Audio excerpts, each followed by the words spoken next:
King of the Golden Mountain. There was once a merchant who had 2 children, a boy and a girl.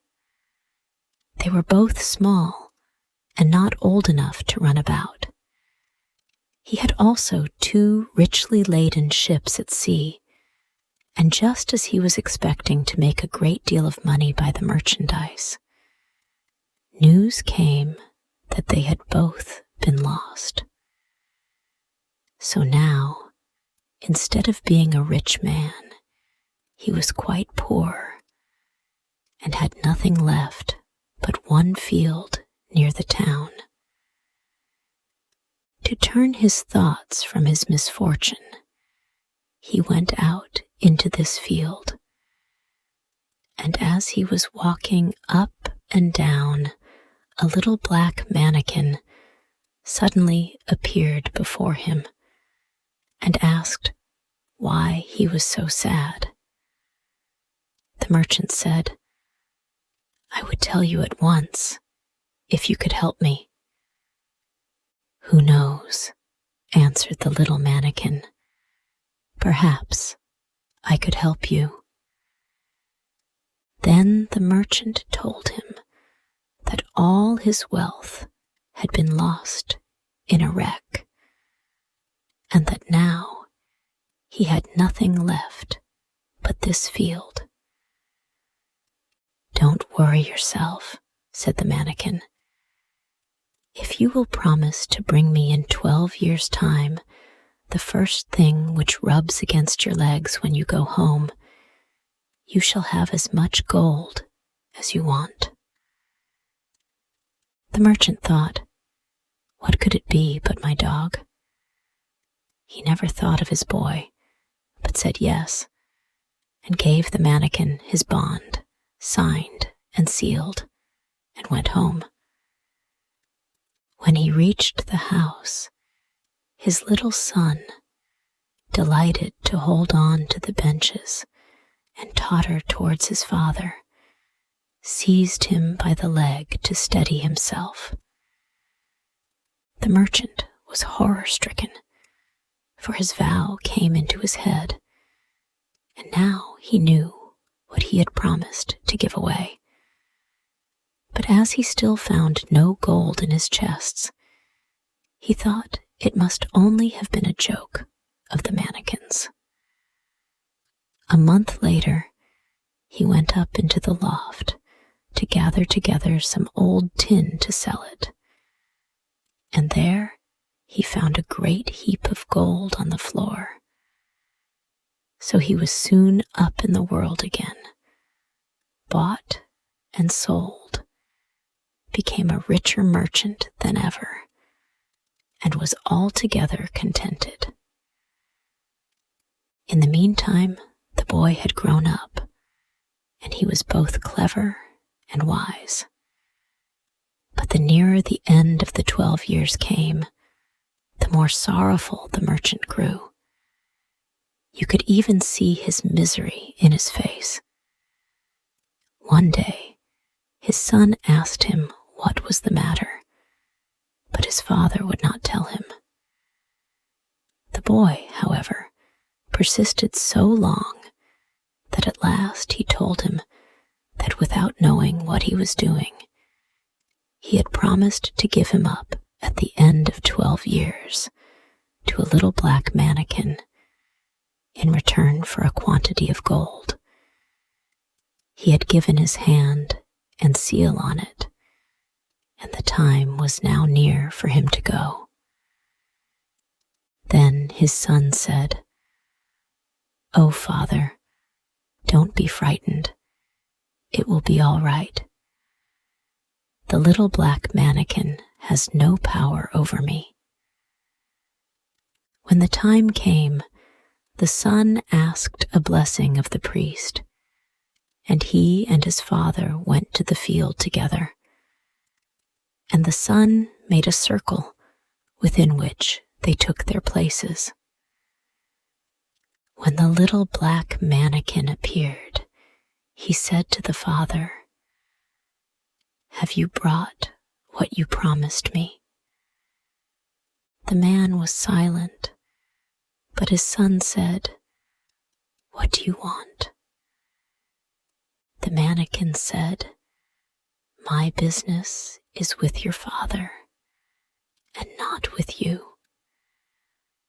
The son answered, "You deceived and cheated my father. Give me back his bond." "Oh no," said the little man, "I won't give up my rights." They talked to each other for a long time, and at last they decided that as the son no longer belonged to his father and declined to belong to his foe, he should get into a boat on a flowing stream, and his father should push it off himself, thus giving him up to the stream. So the youth took leave of his father, got into the boat, and his father pushed it off.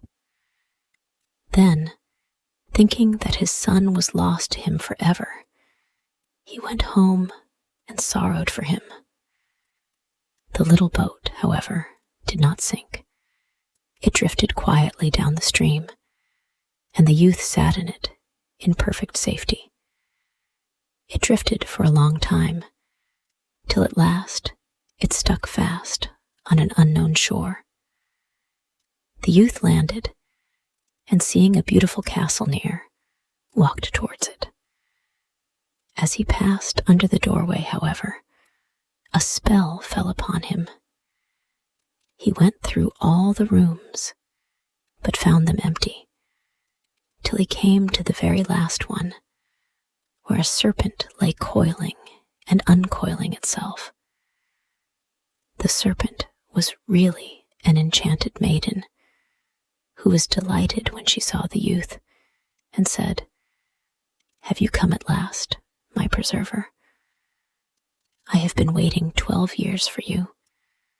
This whole kingdom is bewitched, and you must break the spell." "How am I to do that?" he asked.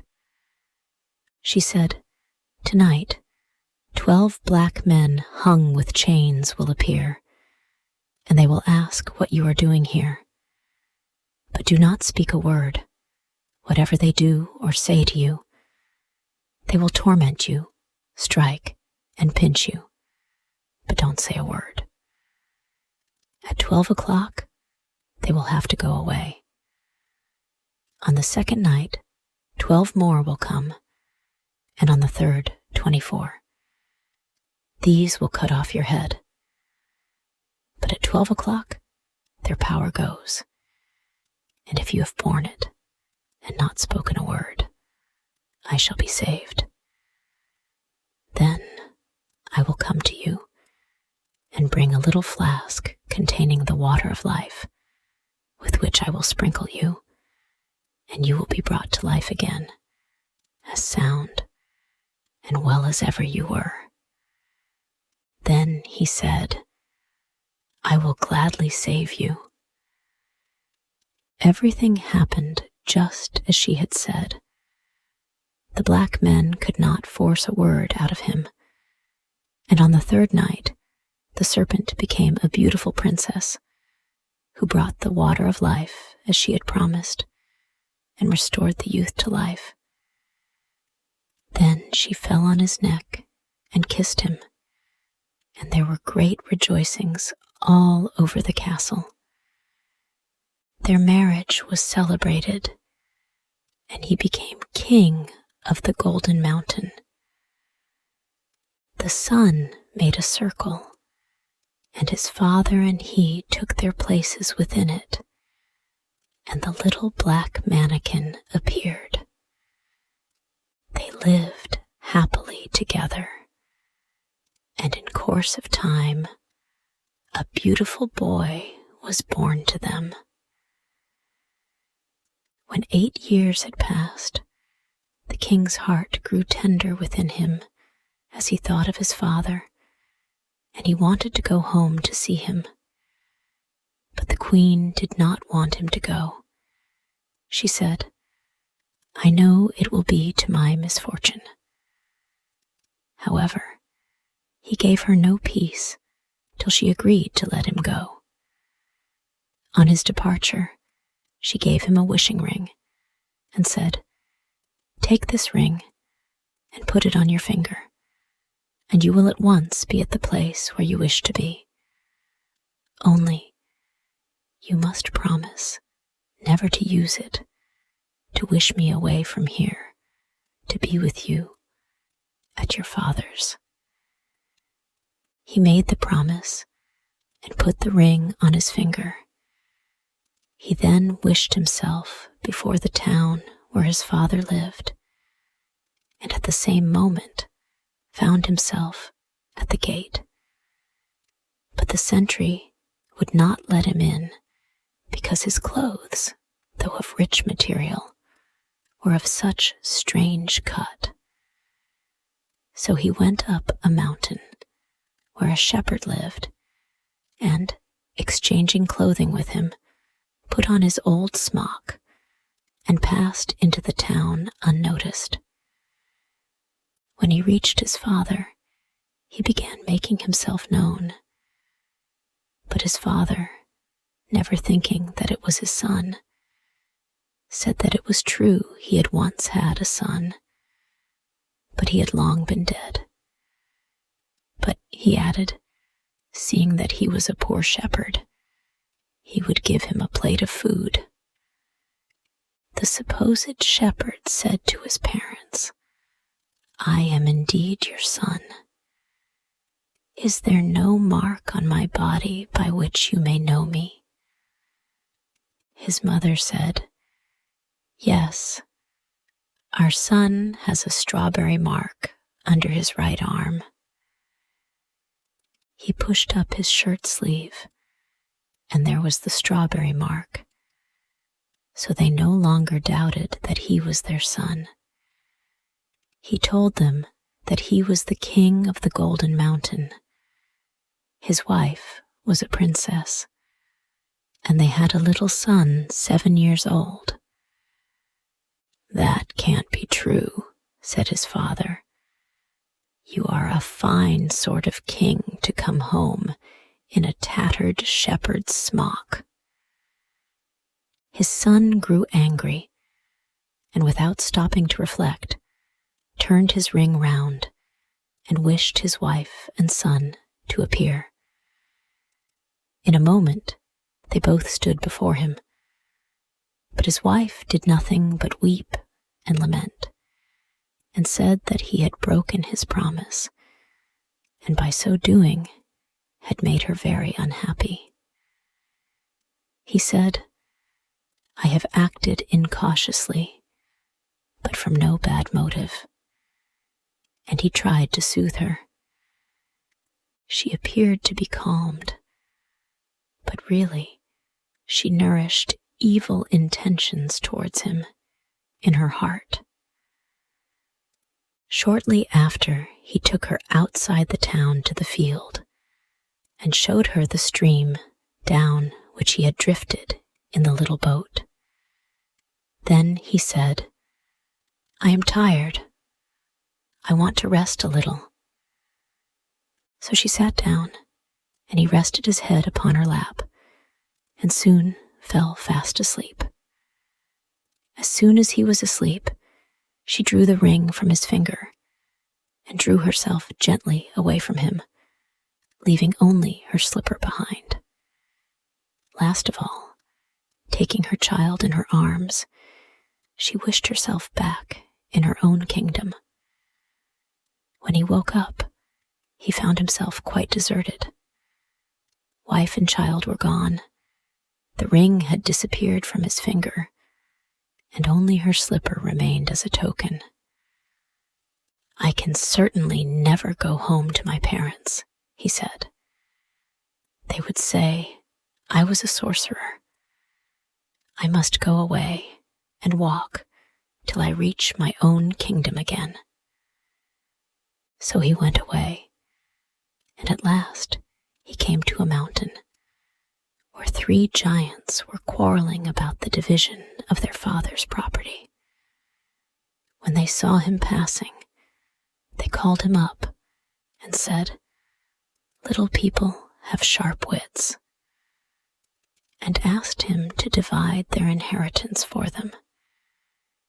It consisted, first, of a sword, with which, in one's hand, if one said, "All heads off, mine alone remain," every head fell to the ground. Secondly, of a mantle, which rendered anyone putting it on invisible. Thirdly, of a pair of boots, which transported the wearer to whatever place he wished. He said, "Give me the 3 articles, so that I may see if they are all in good condition." So they gave him the mantle, and he at once became invisible. He took his own shape again and said, "The mantle is good. Now give me the sword." But they said, "No, we can't give you the sword. If you were to say, 'All heads off, mine alone remain,' all our heads would fall, and yours would be the only one left." At last, however, they gave it to him, on condition that he was to try it on a tree. He did as they wished, and the sword went through the tree trunk, as if it had been a straw. Then he wanted the boots, but they said, "No, we won't give them away. If you were to put them on and wish yourself on the top of the mountain, we should be left standing here without anything." "No," said he, "I won't do that." So they gave him the boots too, but when he had all 3, he could think of nothing but his wife and child, and said to himself, "Oh, if only I were on the Golden Mountain again."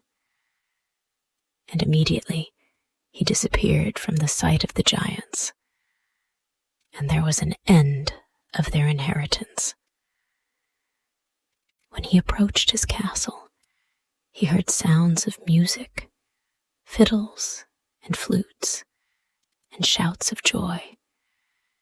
People told him that his wife was celebrating her marriage with another husband. He was filled with rage and said, "The false creature.